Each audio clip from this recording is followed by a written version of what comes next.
Bem, meus irmãos, This meeting is being recorded. estamos retornando com o Grupo Escatom nesse segundo semestre de 2024. Estamos estudando o nosso livro, Manual Bíblico das Escatologias, e estamos no capítulo 7, Escatologia pré-tribulacionista e pré-milenista. Nesse momento, nós estamos visualizando a hora do arrebatamento da igreja.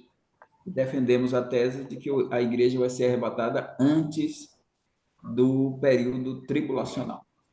Então, vou pedir ao irmão Klaus para... pode passar essa parte? Pronto. E aí, começaremos a partir de hoje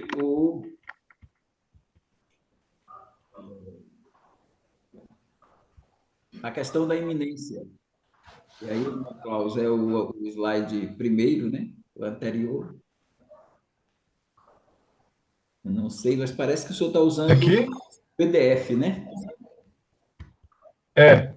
É o PDF que o senhor está usando. Ele não está aparecendo muito o total, não. Parece que tem alguma Não, coisa. mas eu consigo fazer. Peraí, só um minutinho. Se puder diminuir um pouco aí o tamanho, mais um pouco. Deu certo? Deu, aqui para mim não deu, não sei se para os irmãos deu aqui, mas parece que Diminuir um pouco. Agora deu. agora sim. Agora ficou ótimo. Agora sim, agora deu. Só tem que botar no outro slide, no anterior, porque nós vamos primeiro conceituar, porque essa parte aí, isso, parte um, razões porque somos pré-tribulacionistas, e o argumento 4, já apresentamos alguns argumentos. Quem está assistindo essa live e quiser voltar em outro momento para ver os slides anteriores, poderão pegar os outros argumentos. Temos este, temos mais alguns, mas neste nós queremos nos deter um pouco mais. Então, a iminência do arrebatamento exige que a igreja seja arrebatada antes da tribulação. Então, a doutrina da iminência é fundamental. Se ela é bíblica, então o pré-tribulacionismo é o argumento ou é a corrente correta para se crer no momento do arrebatamento da igreja. Então, a segunda vinda de Cristo ocorre no Armagedon. Depois do arrebatamento, esta vinda pode ser marcada se não há iminência. Se não há iminência. Então, por exemplo, o mid-tribulacionismo, ou mesotribulacionismo, a corrente que acredita que o arrebatamento vai ocorrer no meio da tribulação. Se alguém é mid-tribulacionista, é só calcular. Aí vai ficar na expectativa. O anticristo vem, assina o pacto. Aí começa a semana de Daniel, 7 anos. Então, os primeiros 42 meses seria o período do anticristo, ele estará na terra, a igreja vai conhecê-lo para essa corrente, e aí, no meio dos 7 anos, ou seja, 42 meses após o pacto, 1.260 dias após a assinatura do pacto, o Cristo arrebata a igreja. Então, não teria o cavaleiro do cavalo branco do capítulo 6, que é o anticristo, ele iniciaria o seu sistema e no meio da tribulação a igreja é arrebatada. Não tem iminência, porque todos podem marcar a vinda de Cristo a partir deste evento, o anticristo assinar o pacto. Aqueles que defendem a tese da pré-ira, que seria ira do homem os primeiros 3 anos e meio, ira do dragão os 21 meses seguintes e ira de Deus os 21 meses finais. Então, seria no mês 63. Então, o anticristo assina o pacto, no mês 63, a igreja é arrebatada. Não tem iminência. Pós-tribulacionismo. O anticristo assina o pacto e aí, no final, daria 42 meses, mais 42 meses, 84 meses, lá no finalzinho, Cristo arrebata a igreja. Só quem crê no pré-tribulacionismo, pode dizer que, se a vinda de Cristo é iminente, não tem outra corrente a ser abraçada a não ser o pré-tribulacionismo. É por isso que colocamos aqui: a iminência é um ensino fundamental de Jesus e dos apóstolos relacionado às profecias do fim dos tempos. Essa fala é do Robert Thomas e ele está certo. A iminência é um ensino fundamental de Jesus e dos apóstolos. Isso nós vamos ver neste estudo. A palavra iminência se refere a um evento que pode ocorrer a qualquer momento. Esta é a definição clara, sem colocar invencionices. Essa é a definição clara de iminência. Um evento que ocorre, que pode ocorrer a qualquer momento. A Bíblia ensina que alguns eventos proféticos, como o arrebatamento e o dia do Senhor, ocorrerão num tempo futuro, sem quaisquer sinais ou fatos que o precedem ou anunciem. Aqui já vem um dado importante, colocamos em vermelho. Não somente o arrebatamento da igreja é iminente, a qualquer momento, mas também a chegada do dia do Senhor, o início do dia do Senhor também é iminente, é a qualquer momento. São dois eventos, o arrebatamento e o dia do Senhor. Para nós, o dia do Senhor, ele contempla no seu primeiro estágio os 7 anos de tribulação. Ou seja, na primeira semana, na última semana, a 70ª semana de Daniel, ocorre o dia do Senhor. Essa é a primeira parte do dia do Senhor. Depois, no final do milênio, ali naquela batalha Gog e Magog, é a segunda parte. E depois, no juízo final, com a queima da terra, a terceira parte. Então, o dia do Senhor previsto no Antigo Testamento, ele contempla, em grande parte do que ele contempla o período de reinado do anticristo na terra. Para nós, o dia do Senhor é a qualquer momento, a chegada dele, e o arrebatamento da igreja é a qualquer momento. Consequentemente, pensando no global, a vinda de Cristo se torna uma vinda surpreendente, uma vinda como um ladrão, porque ela é iminente. Então, mesmo a parte de Armagedon, ela se torna iminente por causa do arrebatamento da igreja. É isso que nós estamos defendendo. Então, vamos entrar agora na ênfase sobre Jesus, de Jesus sobre a iminência. Aí, irmão Elias, eu vou ficar só nessa parte da ênfase de Jesus sobre a iminência para depois vermos algumas perguntas. Então, vamos colocar agora essa ênfase. E para a próxima terça-feira, a gente entra com a ênfase dos apóstolos sobre a iminência, para a gente ter o Novo Testamento destacando essa doutrina. Então, se ela é verdadeira, e para nós ela é verdadeira, se ela está no conjunto escatológico, no escatom, então nós estamos certos em crer que Jesus vai arrebatar a igreja antes da tribulação.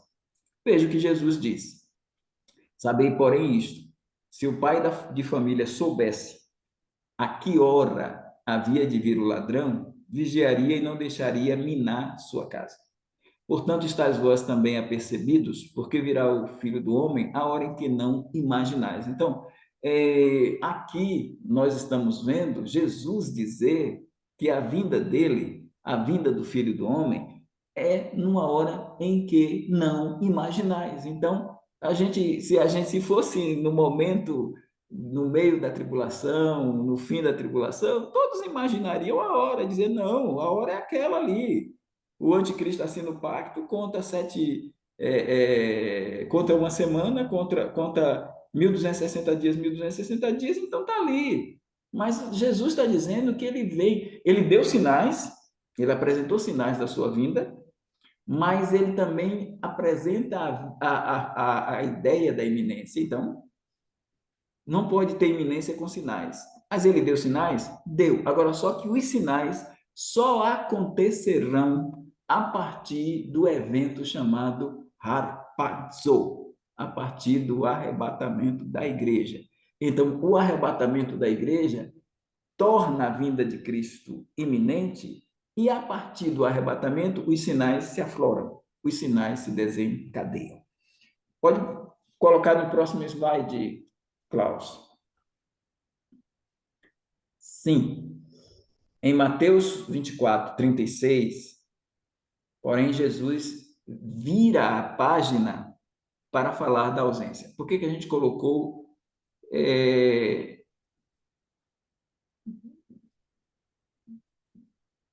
Tá certo o slide? O anterior é aquele que nós estávamos mesmo? Vê aí, Klaus. Isso aí. Pronto. Em Mateus 24, 36, é uma fala do Thomas também, ele diz assim: Jesus vira a página para falar da ausência de qualquer sinal indicador no início da 70ª semana de Daniel. Por que que ele diz assim, Mateus 24, 36? Porque antes, Jesus deu alguns sinais.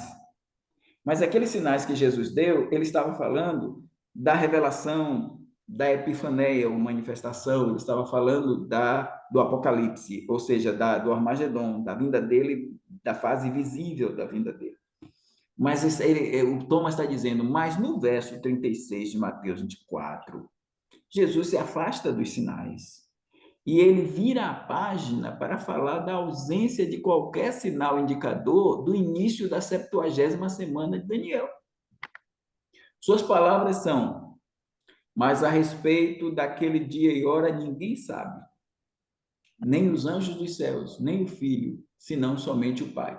Então ele está dizendo que só o Pai sabe a hora da vinda. Então ele já está colocando que os anjos não sabem, que o Filho não sabe. Então ele está dizendo que ele está dizendo que é iminente. Claro que a gente sabe que o Filho, quando disse isso, estava com o autoesvaziamento, a kenosis, né? Quando Jesus, Filipenses 2, versículos 5 a 8, fala da kenosis, né? Que ele se esvazia dos seus atributos para que ele se tornasse carne e habitasse entre nós. Então, nessa conjuntura da sua natureza humana, ele não sabia o dia nem a hora.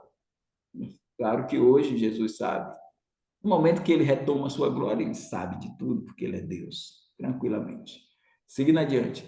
Aqui, Jesus indica a natureza absolutamente inesperada do que vai sobrevir ao mundo. Ele deixa de falar dos sinais que indicam a proximidade da sua vinda para estabelecer o reino e começa a tratar de acontecimentos que não dão sinal algum que indiquem que estão às portas. Então, essas portas aí em negrito é porque os apóstolos falam isso. E Tiago, que não é apóstolo, também fala. Então, o próprio Jesus fala que está às portas. Então, as portas ele poderia vir a qualquer momento. Então, assim, por isso que nós temos uma expectativa da vinda de Cristo para o primeiro século, mas já são 21 séculos e ele não veio, porque é iminente, e os apóstolos não sabiam, e por isso diz, e Paulo se insere no próprio arrebatamento, enquanto um arrebatado vivo ao lado da igreja de Corinto e da igreja de Tessalônica. Então, essa questão de Jesus estar às portas traz à tona essa visão de que a vinda de Cristo é iminente. Em outras palavras, Mateus 24, 36 fala de algo diferente de todas essas coisas mencionadas em conexão com a parábola da figueira. Todas essas coisas, por quê? Porque em Mateus 24, Jesus disse: quando todas essas coisas começarem a acontecer, sabei que a vinda do Senhor está próxima. Então, ele sai desse todas essas coisas em João 24, 36 para ir por isso vira a página, para ir para uma outra dimensão. Então, Jesus Cristo, ele assevera os sinais que são marcadores de que quando ele descer a Armagedon já não será iminente para aqueles que contemplarem os 7 selos, as 7 trombetas e as 7 taças. Entretanto, antes de ocorrer os 7 selos, as 7 trombetas e as 7 taças do dia do Senhor, ocorrerá o arrebatamento que determinará para o momento atual e para o tempo dos apóstolos e para o tempo de Jesus e para o nosso tempo, determina e determinará se Jesus vier daqui a 100 anos, que a vinda de Jesus é iminente. É o arrebatamento da igreja o elemento que denota essa surpresa, essa vinda como um ladrão, essa situação da vinda de Cristo permeada por expectativa de ser hoje à noite, amanhã pela manhã, ou daqui a 100 anos, ou daqui a 200 anos. Mas que nós esperamos Cristo assim, porque a vinda de Cristo é iminente. Em outras palavras, Mateus 24, 36, fala de algo diferente de todas essas coisas mencionadas em conexão com a parábola da figueira em 24, 32 a 34. A parábola da figueira está falando de sinais, mas o verso 36 está falando de iminência, vinda a qualquer momento. Jesus volta para os eventos da 70ª semana de Daniel como um todo, a futura tribulação de 7 anos, indicado como início dessa semana, vai pegar todos de surpresa. Então, a chegada da 70ª semana é surpresa, mas os sinais que estão dentro da 70ª semana até a volta de Cristo visível não é surpresa para quem vivenciar aquele momento enquanto crente conhecedor da palavra. Seguindo adiante, Jesus prosseguiu ilustrando a imprevisibilidade completa da série de acontecimentos daquela semana, observando o paralelo entre a sua vinda para derramar a ira sobre o mundo e a maneira como Deus pegou o mundo de surpresa nos dias de Noé. Então, quando ele traz essa ideia dos dias de Noé e traz aquela surpresa, não perceberam e veio o dilúvio e consumiu a todos, claro que isso, trazendo para os nossos dias, que são semelhantes aos dias de Noé, é algo que denota uma vinda iminente. As vítimas do dilúvio não perceberam nada até que o dilúvio ocorreu. Assim será quando o Filho do Homem voltar. O mundo não saberá de nada até que o período de tribulação se inicie. Os homens não terão nenhum aviso, como aqueles dias ou aqueles aludidos na parábola da figueira. Jesus continuou a dar ênfase do seu retorno ao descrever 2 trabalhadores no campo e 2 moleiros operando no moinho. Mateus 24, 40 e 41. Nos 2 casos, um será tomado para o julgamento. Claro que a gente a gente já falou aqui que nós não acreditamos que o levado é o crente. O levado é o incrédulo, o tomado é o incrédulo e o deixado é o crente, porque não tem a ver com arrebatamento, mas com o Armagedon. Então, o quadro apresentado é de surpresa completa. Entre os que não faziam parte da família imediata de Noé, ninguém fazia a menor ideia de que uma série de eventos cataclísmicos estava prestes a ocorrer. Com base nisso, Jesus ordenou aos discípulos vigiar, pois nem eles, nem qualquer outra pessoa sabia ou sabe em que dia o Senhor virá. Então, quando Jesus diz isso, ele está falando de iminência. Vamos adiante. No discurso do cenáculo, Mateus 13 a 17, veja que agora não estamos nos evangelhos sinóticos, estamos no não sinótico, ou não escrito sob a mesma ótica que é o de João, um evangelho mais universal. Jesus se dirigiu aos seus discípulos como representante de um novo corpo, a saber, aí ele está falando da igreja, a ser formado dentro de 50 dias, o corpo chamado igreja. Então, ele falou de sua vinda iminente de forma mais sutil, mas deu o recado. Em João 14:3 ele disse: quando eu for e vos preparar lugar, voltarei e vos receberei para mim mesmo, para que onde eu estou, estejais vós também. A ideia de iminência está contida no verbo voltarei. A tradução aí é da palavra erkomai. Então, o voltarei. Então, usado em paralelo com o futuro do indicativo, paralempsomai, que significa eu vos receberei, o verbo erkomai é claramente uma utilização futurista. O uso desse tempo verbal implica fortemente a noção de iminência. O sentido do verbo é esse. O sentido grego do verbo é esse. Eu estou a caminho e posso chegar a qualquer momento. Ele está falando de arrebatamento, quando ele diz os levarei. Então, eu posso chegar a qualquer momento. Trata-se, portanto, aqui de uma vinda para a libertação dos crentes, mas não de uma vinda para juízo. Libertação de quê? Libertação da ira. Ele nos livra da ira futura. Então, é uma vinda iminente para arrebatar a igreja. O Senhor tomará para si os fiéis e os levará para a casa do Pai junto dele. João 14, de 2 a 3, né?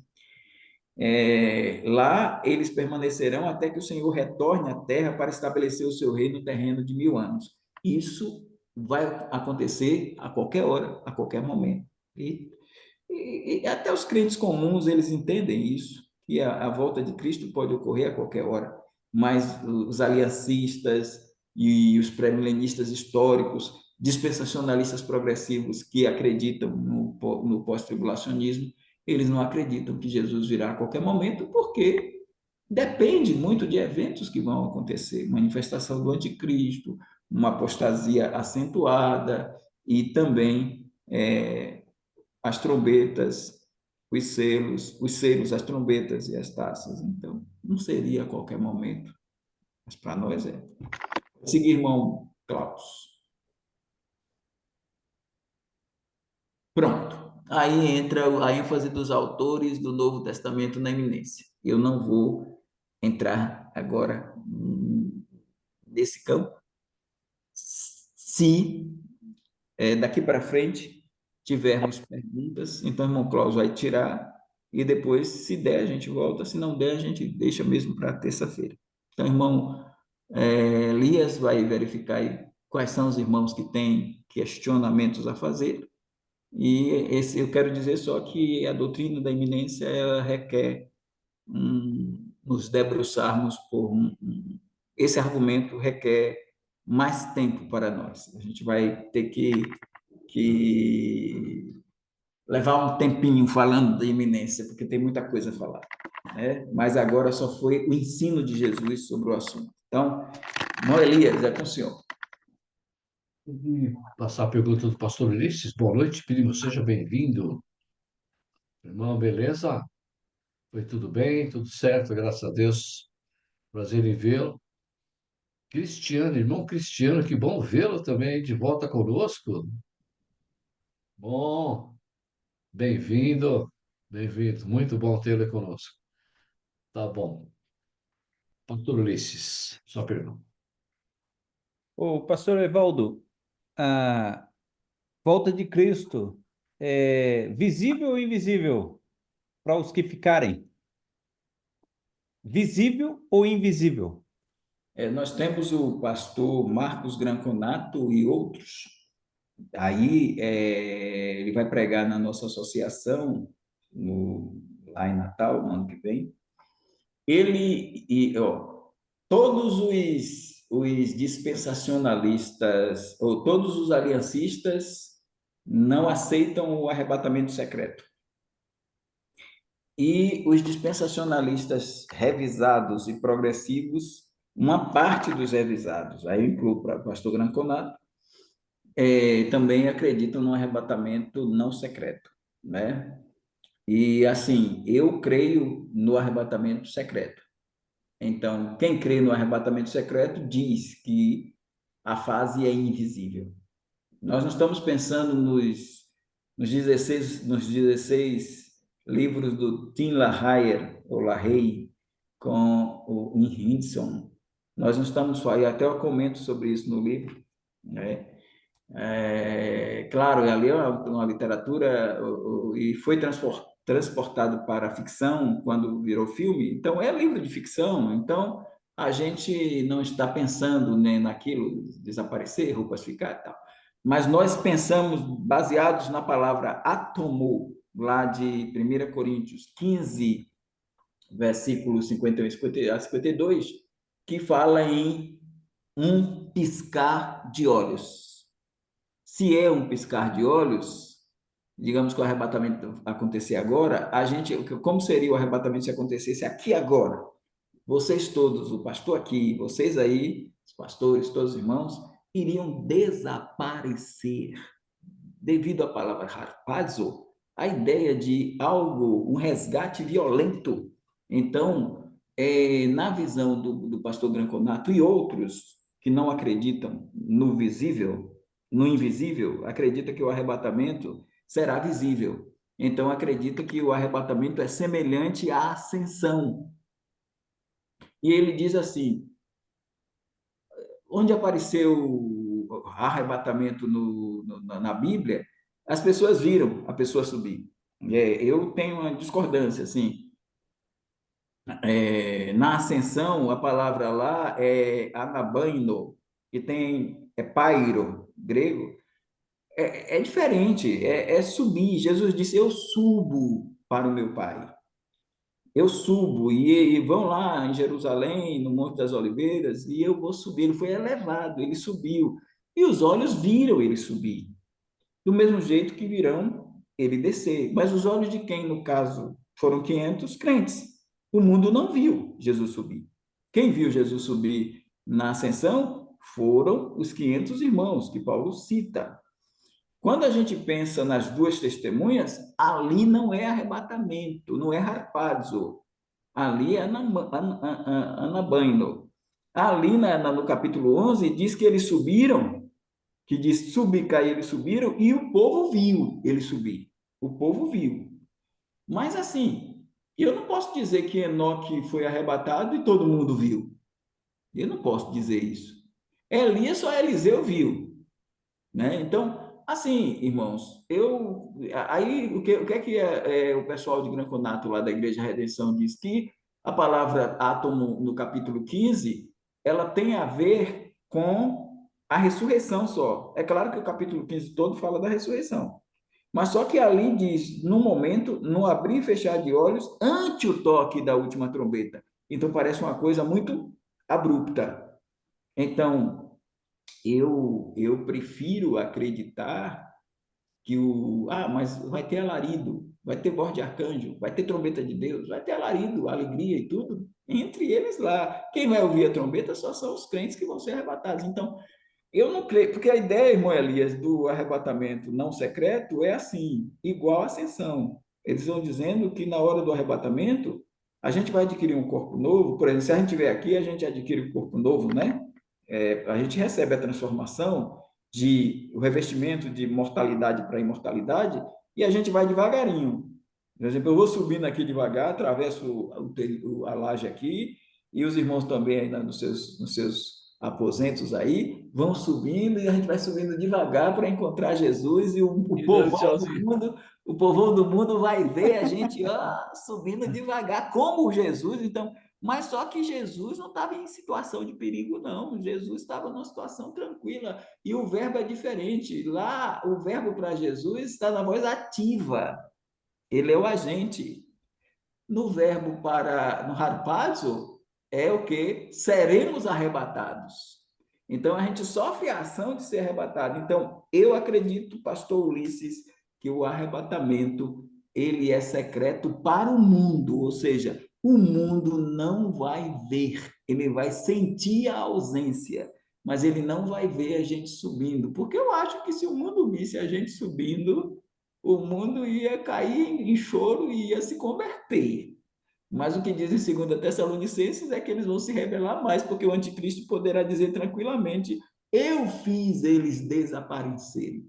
Então, para mim, parece que é mais desaparecer do que subir todo olho vendo. E ainda usa Apocalipse 1,7, eis que venho, aí fala lá, eis que venho com as nuvens e todo olho verá. Mas isso aí é na segunda fase, e não na primeira fase. Na primeira fase, todo olho não verá. E aí eu fecho, desculpa, irmão Eli, esqueci, eu fecho aí só com Hebreus 9, versículo de número 28. Para mim, esse texto aqui é um tiro de misericórdia sobre aqueles que acreditam no arrebatamento não secreto.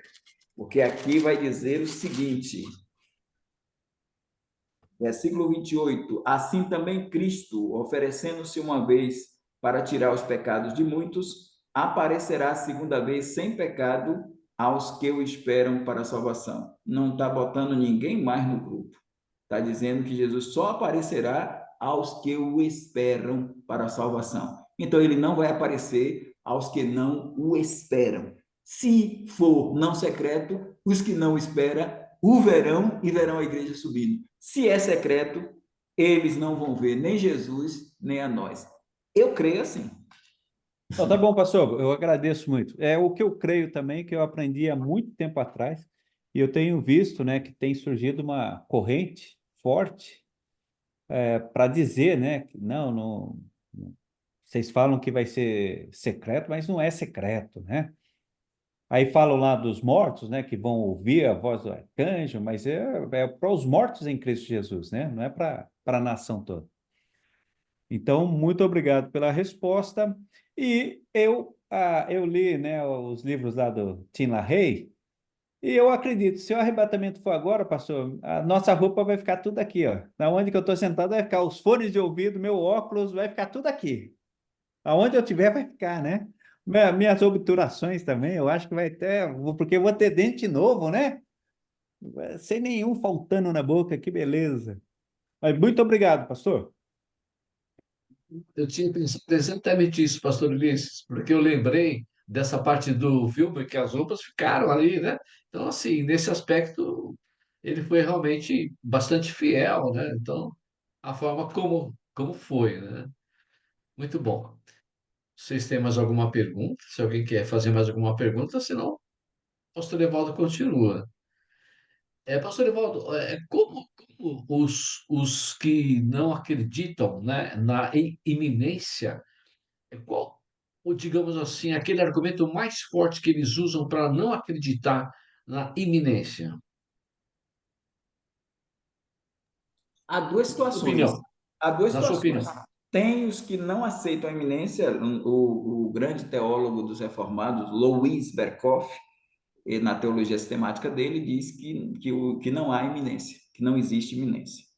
Aí tem os que negam a iminência, a doutrina da iminência, e tem aqueles que dão um conceito, um outro conceito para a iminência, para tentar dizer que iminência não é uma vinda de Cristo a qualquer hora, a qualquer momento, mas algo que está dentro de um outro processo que tem a ver com algo relacionado e aí projeta a crença numa iminência lá, numa vinda pós-tribulacional, mas que seria ter que fugir do conceito a qualquer hora, a qualquer momento.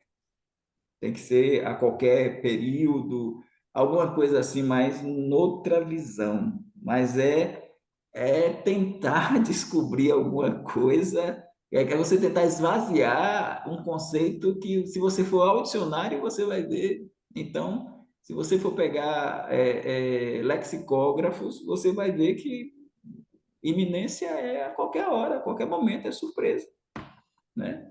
Então,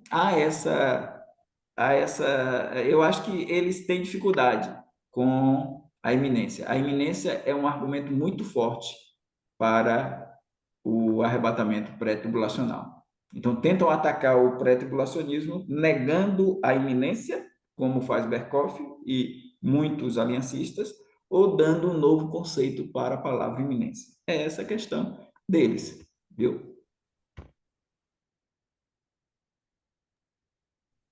Então, acho que pode seguir, né? Não temos nenhuma outra pergunta, então, o irmão pode seguir.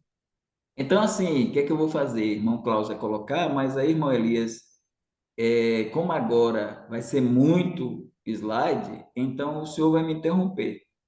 Na hora que eu estiver falando sobre essa segunda parte, se tiver alguém levantando a mão, o senhor vai verificando aí, a gente para, tá bom?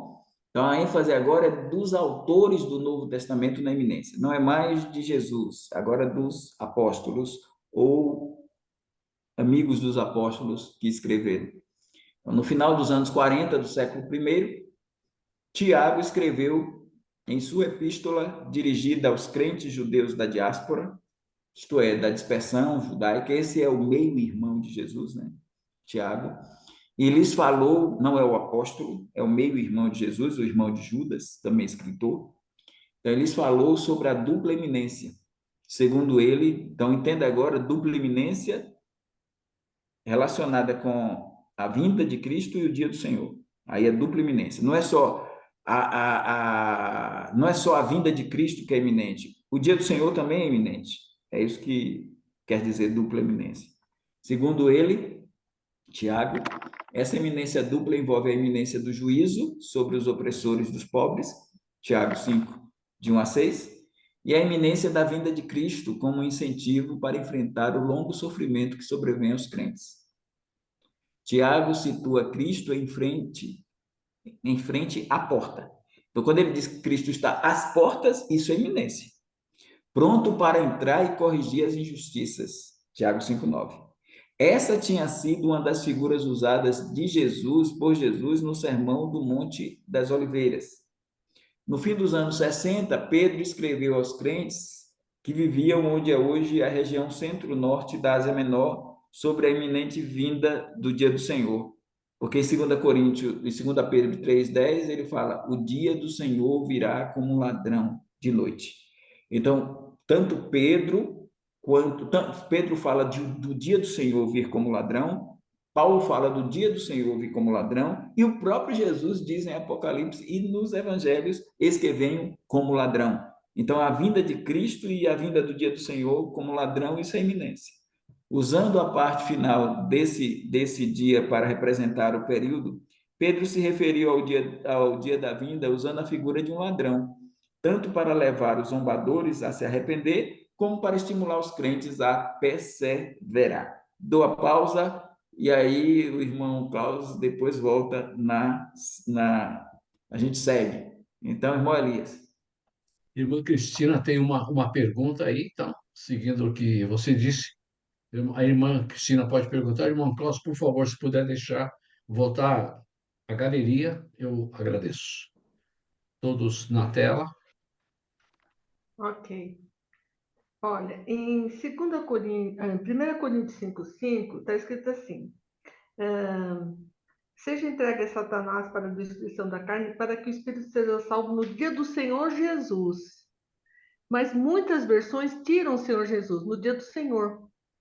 Então fica a confusão. E eu peguei uma coisa na internet que falava assim, o dia do Senhor é o dia da ira de Deus sobre o mundo pecaminoso e rebelde. E o dia do Senhor Jesus, por outro lado, é o dia em que Jesus vem para a sua igreja.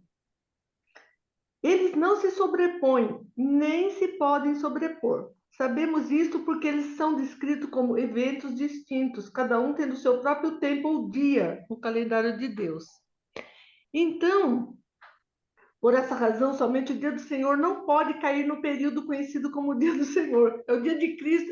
E se tudo é o dia do Senhor, faz uma confusão na cabeça. Mas aqui, ele diz, por isso que a tradução também é importante. Uma boa tradução, você pode pesquisar outra, mas você precisa ter uma tradução fidedigna, ou que se aproxima mais, né, do que é, porque senão, ele fala, por essa razão, o dia do Senhor Jesus não pode cair no período conhecido como o dia do Senhor. Sabemos também que Jesus Cristo retorna com os seus durante o dia do Senhor, tá vendo? O dia do Senhor retorna no dia do Senhor, mas é o dia de Cristo, que é o arrebatamento, ocorrendo no dia do Senhor, que é o período da tribulação, tá correto? Corretíssimo. A gente tem que fazer essa separação. Há 6 referências no Novo Testamento a dia de Cristo. Dia de Cristo e dia do Senhor ocorre o ocorrido é no mesmo, eu vou dizer assim, para a gente ser bem metódico, não é no mesmo momento em si, mas é quase no mesmo momento. Porque assim, o dia de Cristo, ele não é na terra, ele é no céu. O dia de Cristo, ele contempla. A gente vai também dizer isso sem dogmatizar, porque no céu não tem tempo. Mas a gente está pensando no tempo da terra, porque o dia do Senhor, primeira fase, são 7 anos, enquanto a igreja está lá em cima no dia de Cristo. Não, podemos fazer assim, irmã Cristina, olhando aqui para as minhas mãos, o dia de Cristo é assim, o dia do Senhor é assim. Então, o dia de Cristo vai ser o juízo de Deus, a ira de Deus na terra, e o dia do Senhor é a ira de Deus na terra, e o dia de Cristo é Cristo recebendo a sua igreja no céu para o casamento, as bodas. Então, aquele rapaz de 1 Coríntios 5, ali é o dia do Senhor Jesus Cristo. Não é o dia do Senhor, no sentido, o dia de trevas, o dia de escuridão, o dia de juízo, que Sofonias fala, que Isaías fala, que Joel fala, que os profetas abordam. Então, como também está errado quando a gente pega a 2 Tessalonicenses 2 e diz como se o dia de Cristo, tem tradução que diz como se o dia de Cristo estivesse já perto. Ali não é dia de Cristo, É o dia ali do é dia Senhor. do Senhor. Então, a gente tem nos slides, irmã, um paralelo entre o que é o dia de Cristo e o que é o dia do O dia do Senhor. Senhor. E a gente lá na frente, a gente vai falar sobre o dia de Cristo e o dia do Senhor, Tá dando bom. essas distinções. Mas de antemão, a senhora está certíssima, certíssima. Não podemos chamar o dia de Cristo de dia do Senhor, porque senão vamos confundir. E não podemos falar do dia do Senhor como dia de Cristo. Então, esse caso desse rapaz aí, É o dia do Cristo. do fornicário, de É 2 Coríntios 5, Paulo está falando do dia de Cristo, porque está falando que ele vai ser salvo lá no dia de Cristo, porque ele vai fazer parte do Bema. Ele vai ser galardoado ou não, eu não sei da vida dele. Paulo só sei de um problema que ele estava praticando, mas depois a igreja que estava inchada deixava até ele tomar ceia, mas depois Paulo, da repreensão de Paulo, esse irmão foi disciplinado, até com a disciplina leve, viu, irmão Elias? Só 6 meses de disciplina para um rapaz que estava praticando um pecado tal que nem entre os gentios se tinha praticado, e só teve 6 meses, porque Paulo disse: olha, recebe o homem, recebe de volta, que ele se arrependeu, e ele só tomou 6 meses de disciplina, porque da primeira carta aos Coríntios para a segunda, a distância de tempo, a distância cronológica é de 6 meses, e Paulo de imediato disse: agora ele se arrependeu, ele foi perdoado, eu também perdoo, e você já pode receber o homem. Se fosse hoje em muitas igrejas, ele levava uns 5 anos de disciplina. Mas tá bom. Parece que ele tinha se arrependido mesmo, né? Porque Paulo falou, ele não seja consumido de excessiva tristeza, uma coisa assim, mais ou menos, né? Ele parece que houve o arrependimento. Mas a minha preocupação Ele é mesmo salvo, né? Ele é é salvo, porque Paulo exato. mandou recebê-lo, ele era uma pessoa salva, mas estava praticando Sim, fornicação com a sua madrasta, né? E aí sim. ele foi disciplinado pela igreja, e a igreja não queria recebê-lo de volta, aí Paulo disse: pode receber. É Eu isso. sei que minha preocupação é tola, mas assim, no sentido de pessoas têm, acho que todas as Bíblias, todas as traduções, até paráfrases ou parafrase fica pegando e não, tá tudo certo. Aí faz uma confusão, tudo é dia do Senhor, lá não tem mais dia de Cristo. Muitas das traduções omitem mesmo, e aí não dá para você E essa questão explicar. de tradução tem que tomar cuidado. Para mim, a melhor tradução que temos é Corrigida Fiel, é a Corrigida Fiel. Atualizada, ela é boa, É mas boa. tem algumas coisinhas. Mas a NVI é mais problemática ainda. A NVI é mais problema. Eu tenho NVI aqui no gabinete, mas eu não uso NVI na igreja. Bem escondida. Tô NVI tem, brincando. tem suas omissões, tem muita coisa em NVI lá que é complicado. E a King James? Traduções, tradução Novo Mundo não é Bíblia. Bíblia Viva é paráfrase da Bíblia, então A mensagem, tem gente que usa a as mensagem e diz que não é paráfrases da da Bíblia. Bíblia.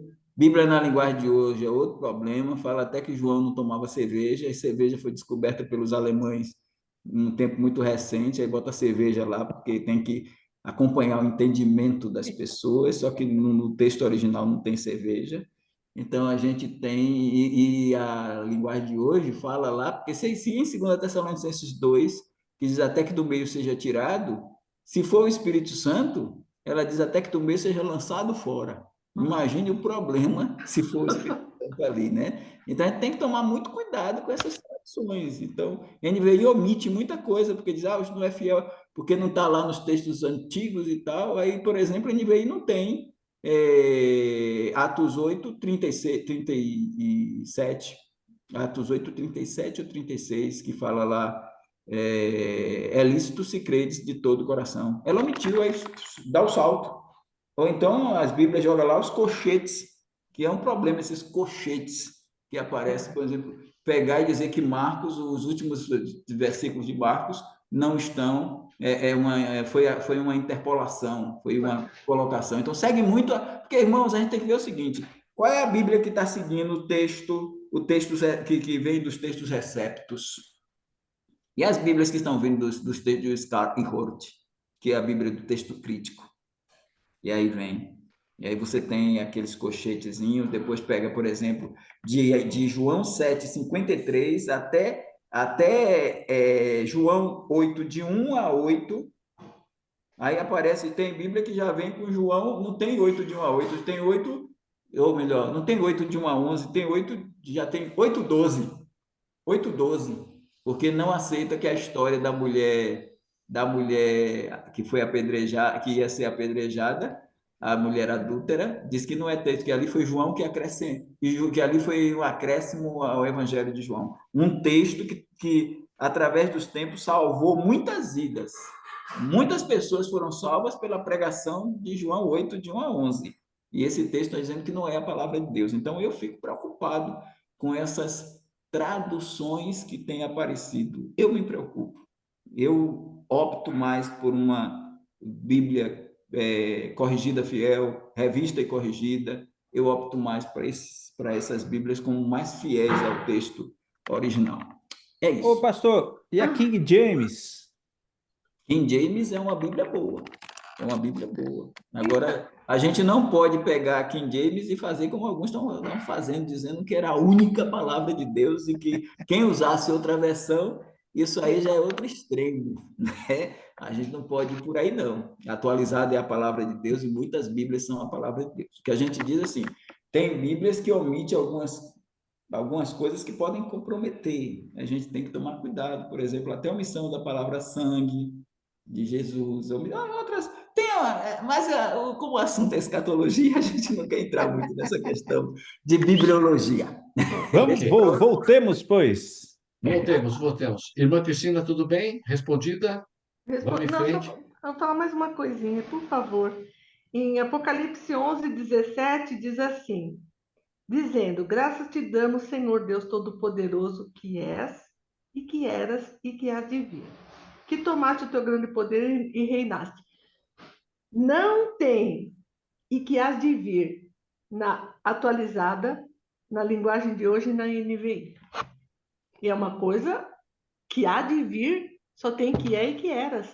O que há de vir não tem. Olha, é terrível. Só isso. Chega. Comentários. Vamos em frente? Muito bem. Antes de seguir para a palavra, para a pergunta do pastor. Um minutinho, irmão Klaus. Volta lá, por favor, irmão Klaus. A tela ainda. Vamos em frente aqui, irmão Klaus. Antes de irmos para a pergunta do pastor Danilo, pastor Lorival, seja bem-vindo. Isso é que é fidelidade, hein?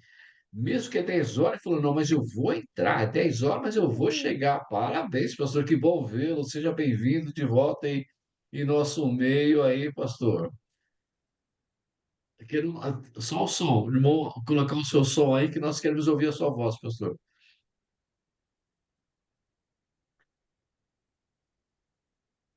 Não, ainda está sem o som. Pastor, ainda está sem o som.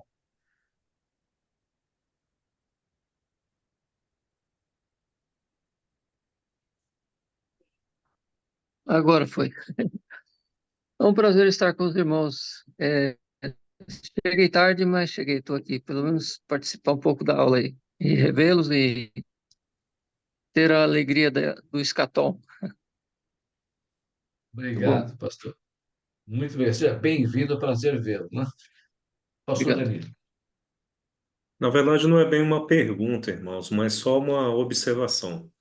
Que eu estava meditando sobre a palavra que nós utilizamos para reforçar essa ideia que o pastor Evaldo está apresentando, harpazo. A ideia é pegar, agarrar, levar pela força, né? E daí que vem o nosso conceito de sequestro, porque é exatamente isso que acontece. A pessoa está vivendo no seu cotidiano comum, normal, fazendo as suas atividades e, de repente, ela é pegada, levada à força. Agora, curiosamente, as bases bíblicas do arrebatamento, quando a gente volta para o Antigo Testamento, ela segue o mesmo princípio. Porque falando de Enoque, por exemplo, o texto bíblico vai dizer que ele andava com Deus e não foi achado. E a palavra lacache está lá, que está escrito lá, também traz essa ideia de ser tomado, de ser levado embora, e isso de maneira iminente. Ou seja, ele estava ali vivendo seu cotidiano e de repente foi levado por Deus. Curiosamente, a mesma coisa que aconteceu com Elias. porque Elias estava junto com Eliseu, sendo ele somente que o viu subir para os céus, e da mesma maneira, de maneira iminente, repentina, rápida, ele também foi levado para os céus. E aí entra a importância do texto que pastor Evaldo citou a respeito do ladrão. Porque a ideia do ladrão apresentada por Cristo, ela é muito interessante quando a gente leva para o entendimento de que é uma presença sorrateira, ou seja, a gente não sabe exatamente quando o ladrão virá, né? Nem todas as pessoas conseguem ver a sua atividade. E quando Cristo faz essa comparação, penso eu, e creio que o pastor Evaldo e os demais irmãos também pensam o mesmo, ele está dando essa ideia. O arrebatamento não é um segredo para ninguém. Todo mundo sabe hoje que isso vai acontecer. Isso é o que nós anunciamos, mas que todos verão, isso não é o correto, né? Porque da mesma maneira como um ladrão vem à noite e embora possa ocorrer a possibilidade de alguns verem, neste caso, o que vai ser afetado por ele, aqueles que estão ao redor, eles não conseguem ver essa atividade. Da mesma maneira como acontecerá com a igreja. O texto, a base bíblica do arrebatamento é essa: iminência, ser levado embora de uma maneira rápida, repentina, e eu penso que as bases bíblicas elas são suficientes para nós entendermos assim. A colocação pertinente do pastor, assim, é porque foram tantas críticas ao arrebatamento secreto que os revisados acharam que poderiam revisar isso. E acho que aí pisaram na bola. Eu sou revisado, mas eu não aceito essa ideia, não, porque acho que pisaram na bola. Aí eu fico com os clássicos. Sempre a vinda de Cristo foi dividida assim, em duas partes. Uma primeira parte é chamada de invisível e a outra parte visível. A visível, por que é chamada de invisível? Porque é secreto para o mundo não vai ver. E por que é chamada de visível a segunda parte? Porque todo olho verá.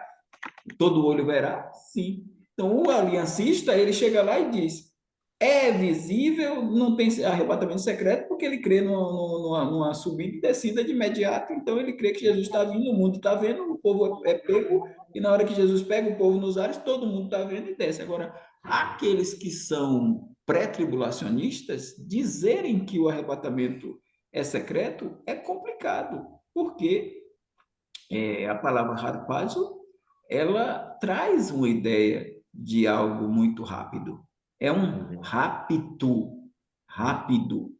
Então, é um rapto rápido. É algo rápido. Então, para ser rápido assim, e quando dá o não abrir e fechar de olhos, eu acho que já é muito forte. O abrir e fechar de olhos não pode ser só para a ressurreição. É algo que acontece bem ligeiro, bem ligeiro. Abrir e fechar de olhos, num piscar de olhos, é algo muito rápido. E só dá a ideia de que a gente some aqui e aparece lá. Eles não aceitam isso. Isso seria secreto, a gente sumir aqui e aparecer lá no segundo céu. Mas a ideia do não secreto é a gente ir subindo devagar. É por isso que aquele filho varão lá de Apocalipse 12 não parece ser a ascensão de Cristo. Não parece o filho varão que nasce é arrebatado para Deus. Porque diz que nasce e é arrebatado para Deus. Meu irmão, se nasce... E aí muitos teólogos abandonaram essa ideia de que ali é a igreja. O filho varão é a igreja, corpo de Cristo com Cristo a cabeça. Porque a igreja de Cristo, irmãos, ela não está pronta, ela não está, vamos dizer, ela não existe ainda. Eu quero que os irmãos entendam o que eu vou dizer. Ela não existe corpo de Cristo completo. Ela não existe. Porque uma parte dela está no céu, uma parte dela está na terra, e outra parte dela ainda vai nascer, ou seja, ainda vai crer. Porque o batismo no Espírito Santo vai formando o corpo. O corpo não está completo. Então a cabeça está lá em cima, à direita de Deus, tornou-se cabeça da igreja, e a igreja está aqui. Mas não é a igreja, porque a igreja não é só os vivos, tem os mortos, então tem os espíritos no céu com Cristo. Ainda tem gente que vai se converter. Então, quando essa igreja estiver completa, aí harpazo. Então, assim, por isso parece que é por isso que lá não tem. Não é o filho varão, não é Cristo só. É Cristo sim, mas não apenas. Porque lá diz que ele foi arrebatado, pastor Danilo, para Deus. Então, o verbo é harpazo. Não cabe para ascensão, não cabe harpazo. E de um perigo iminente, porque tem um dragão querendo tragar o filho. E a gente lembra de 1 Pedro 5,8, que diz lá, o diabo anda de redor, bramando como leão, buscando quem possa tragar. Ele quer tragar quem? A igreja. Então, o dragão quer tragar a igreja. Então, ela está numa situação de perigo, e aí vem Cristo e a arrebata. Então, na hora que faz o harpazo, o filho varão de Apocalipse 12:5, ele é tirado de um perigo iminente. Não foi o que aconteceu com Cristo na ascensão. Ele não foi harpazo.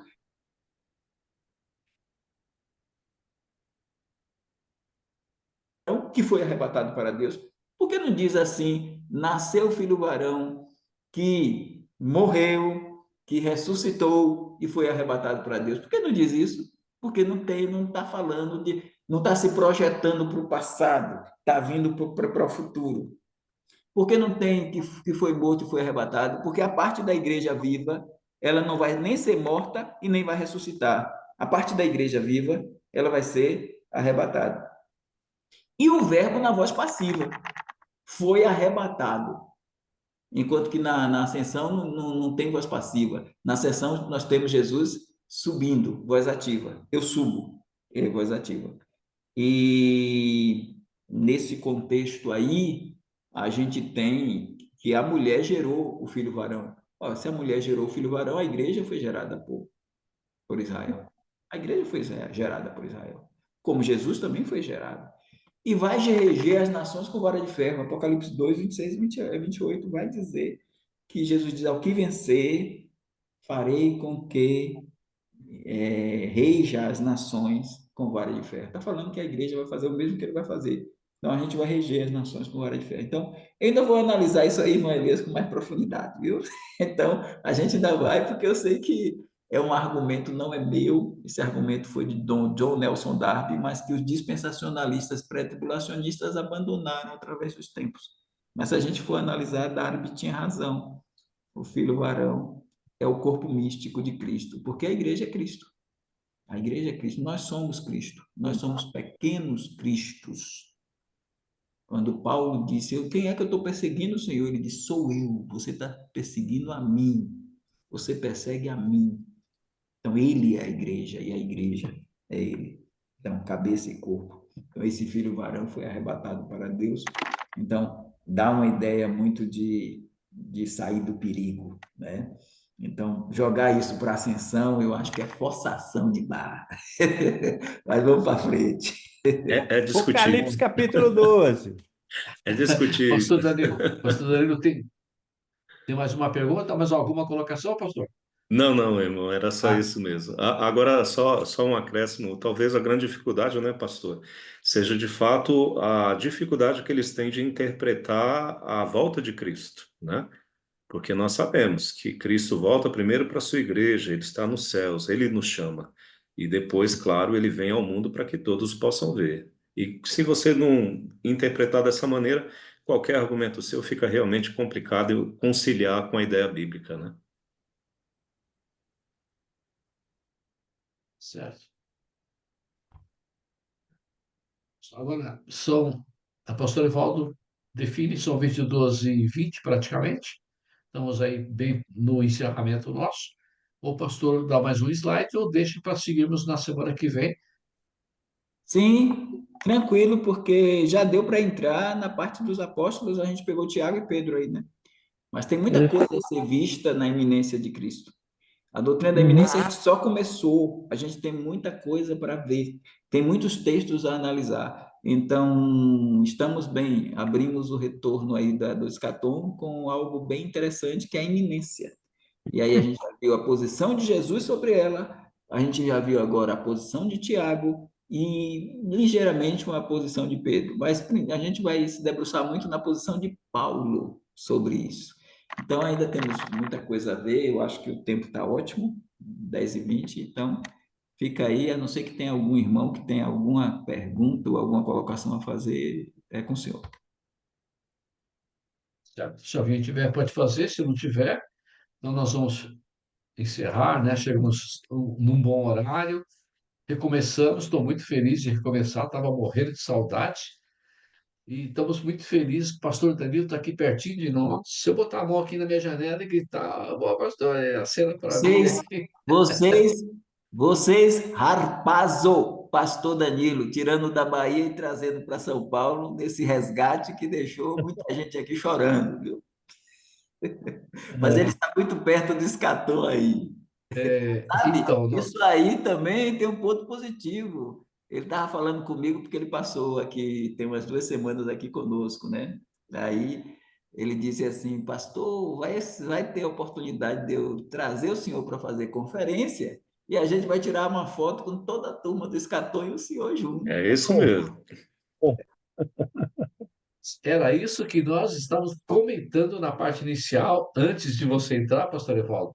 Nós estávamos falando aqui, nós, pastor Ulisses, que estava aí, irmão Klaus, o Hélio, né, irmão Daniel, irmã Cristina, falando que agora nós temos uma desculpa muito boa para fazer uma conferência lá em Cotia e a igreja trazer o pastor Evaldo a São Paulo. Olha que maravilha, que Bem, bênção, hein? Que show. Aí o irmão Klaus vai ter que dar um jeito de vir de Curitiba para cá também, olha, pastor Evaldo. Ele dá um jeito lá e vem, né? Ai, mas realmente vai ser uma bênção muito grande. Ficamos felizes aqui, viu? Ficamos felizes mesmo. Muito bom. Então, amém. irmãos, muito obrigado. Uma reunião abençoada. De novo, nossa oração final do pastor Lorival.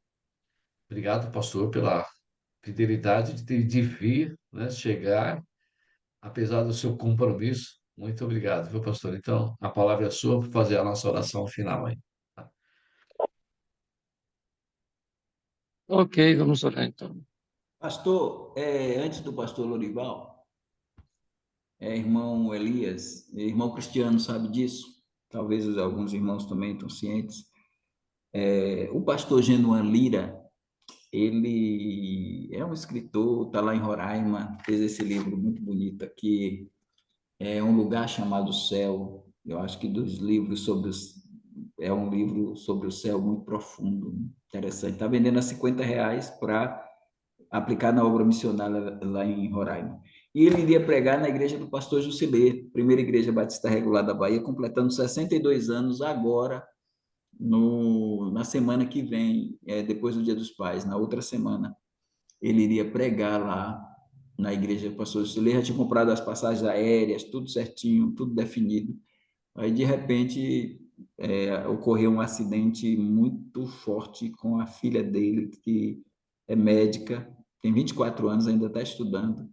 E foi uma moto que pegou a menina e deu traumatismo craniano.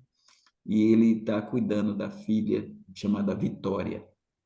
Aí pedi ao pastor Lorival para pregar, e aí o pastor Juscelino me pediu socorro, que eu vou ter que pregar no lugar dele, nas conferências, e agora que eu vou ter que, é uma semana para preparar.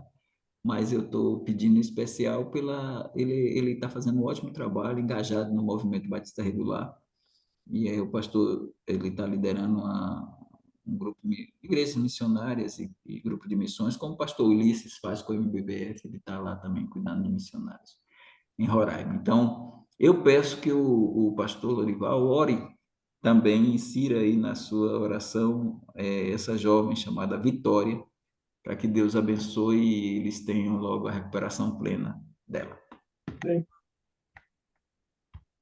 Pastor Evaldo, depois coloca no Escatom os dados desse livro aí para quem quiser comprar. A gente pode comprar por onde? Pela Amazon ou direto com ele? Como é que é isso? Pode explicar depois lá? Eu vou ver direitinho como é que adquire. Tem uma irmã aqui, mas eu estou levando alguns exemplares para Salvador para vender. Mas tem uma irmã aqui em feira que está conseguindo exemplares com o pastor Genuan para fazer essa venda. Mas a gente pode ver também se tem alguma editora ou se a Amazon vende tudo. E aí eu passo para o... Eu estou lendo, eu comecei a ler agora e eu estou gostando muito, porque eu acho que um livro sobre esse, que fala do céu, eu acho que é raridade, que a gente mesmo prega pouco sobre o céu. Então, eu acho que é importante, mas eu vou ver para os irmãos poderem adquirir também, tá bom? Legal. Obrigado. Eu também achei interessantíssimo. A gente quase que não tem muito, né?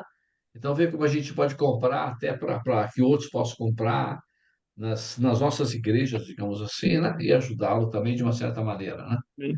Então, Amém. Pastor Lorival. Ok, oremos.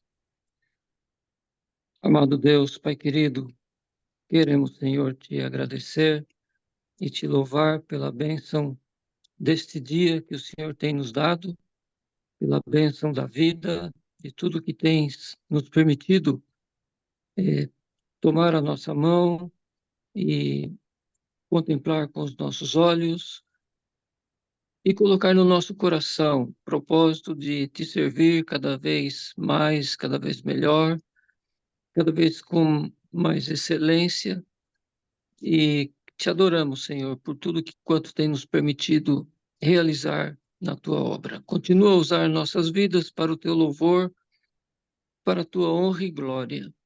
Queremos te agradecer por esse tempo do Escatom, que retornou, Deus, esse período maravilhoso de considerações da teologia, da escatologia e também da tua palavra e de muitos aspectos que envolve este tema tão grandioso. Pai Amém. amado, pedimos que o Senhor continue a fortalecer a vida do pastor Evaldo, continue, ó Deus, a dar a ele esse brilho de contemplação da tua palavra, do ensino, e te agradecemos porque somos privilegiados de ouvi-lo, de tê-lo conosco, compartilhando o entendimento que o Senhor tem lhe dado e a percepção da Escritura e como que ele tem realmente interpretado de uma forma tão precisa e didática. Te louvamos por tudo isso, Senhor. Agora queremos também interceder por alguns queridos, a Deus, de uma forma especial, pelo pastor eh, Genua, Genualira, que o Senhor ajude ele, a Deus, especialmente nesta edição deste livro, que este volume possa ser uma bênção na vida de muitas pessoas, Pai, que nós possamos compreender o céu de uma maneira espiritual, teológica, de uma maneira que realmente podemos olhar através da tua palavra e pelo ministério do Espírito Santo em nós, que nos ajuda a compreender, perscrutar as coisas do Senhor. De uma forma Amém. muito particular e especial, queremos também rogar a Deus pela Vitória, que o Senhor ajude ela na recuperação da sua vida, desse acidente,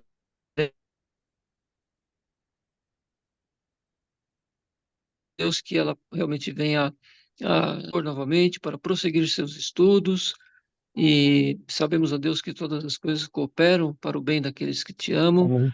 e queremos colocar a vida, esta vida tão preciosa, diante do Senhor, porque certamente com a carreira que ela pretende, ó Deus, já está, de certa forma, exercendo, é, realmente essa experiência pode ensinar muitas coisas para ela e dar a ela entendimento sobre a vida, sobre o ser humano, sobre os teus caminhos, e cremos que o Senhor há de orientá-la e também aqueles que estão ao seu redor, que podem ajudá-la nesse momento, ó Deus, de uma forma muito especial, pedimos pelos médicos, os remédios, a medicação, terapia, tudo que envolva a sua recuperação, que o Senhor abençoe e ajude esta pessoa tão querida dos nossos queridos irmãos. Queremos também pedir que o Senhor abençoe o pastor Evaldo, Deus, nessa substituição, para ele poder levar a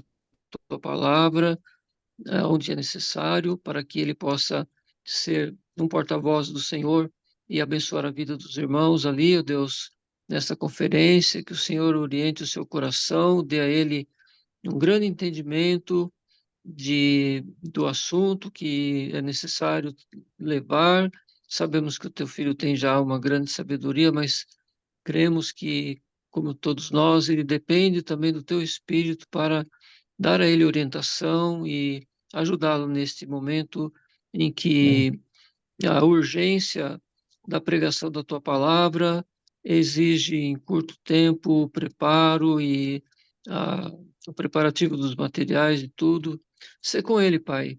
Usa o teu filho, o teu servo, para o teu louvor, abençoando a tua igreja. Pedimos também que o Senhor nos conceda uma boa noite de repouso, um descanso agradável. E Amém. se o dia de amanhã nos pertencer, se o Senhor Jesus não voltar esta noite, que o Senhor nos ajude a sermos bênçãos na vida de outras pessoas e despertarmos também com alegria, dispostos para mais um dia na tua presença. Nós te louvamos por tudo, agradecidos, no precioso nome do Senhor Jesus. Amém. Amém.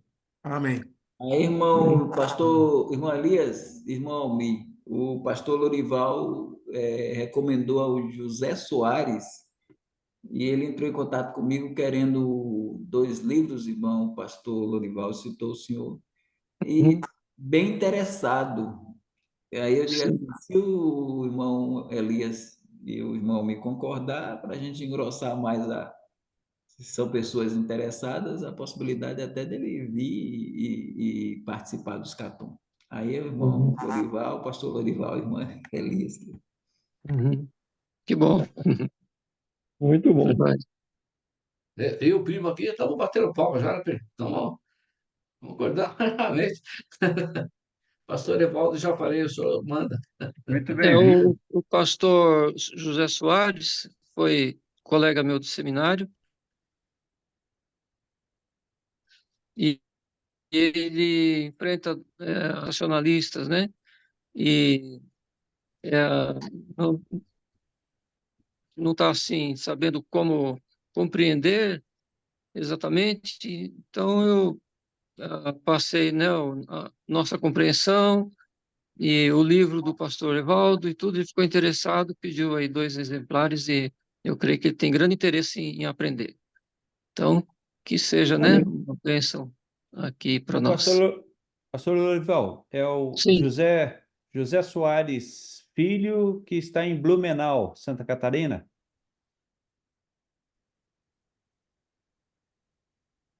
não, ele está na região do Paraná. Ele não está em Blumenau, não. Não é esse José Soares. Ah, não, desculpe, Blumenau não, desculpe, é Jaraguá do Sul. Jaraguá do Sul, é isso. Jaraguá é Eu Santa conheço ele há Catarina? muitos anos já, viu, gente? Santa Um Catarina, ótimo Santa servo do Catarina. Senhor. Sim. Ah, Até temos que orar pela esposa dele. Ele pediu para mim, porque eu oro por ele há muito tempo, então só compartilhando no grupo aqui. A esposa dele está com câncer, vai fazer a cirurgia de mama, tá bom? Então, mas ok. é um grande guerreiro, palavra do nosso Deus. Amém. Bem-vindo, seja bem-vindo. Seja bem-vindo. Pastor Lorival, só passar os dados, a gente acrescenta com muito prazer, uma bênção para nós, tenho certeza. Iremos Ok. aprender juntos, tá bom? Uhum. Amém. Tá bom. Vê-los. Ok. Cristiano, fiquei contente de vê-lo, irmão. Bom, muito bom vê-lo aí, viu? E nós temos. Desculpem. Desculpa, eu interrompi. Pastor. Minha filha e meu genro também estão muito interessados nessa linha de estudos de dispensações, né? Eles moram em São José dos Campos, frequentam lá a igreja do pastor Silas, da editora Fiel, né? Do grupo da Fiel, e estão estudando esse assunto e estão bem interessados. Emprestei meu livro para eles darem uma olhada, estão examinando aí. Talvez eu vá pedir mais um exemplar do pastor Evaldo. Mas tá bom.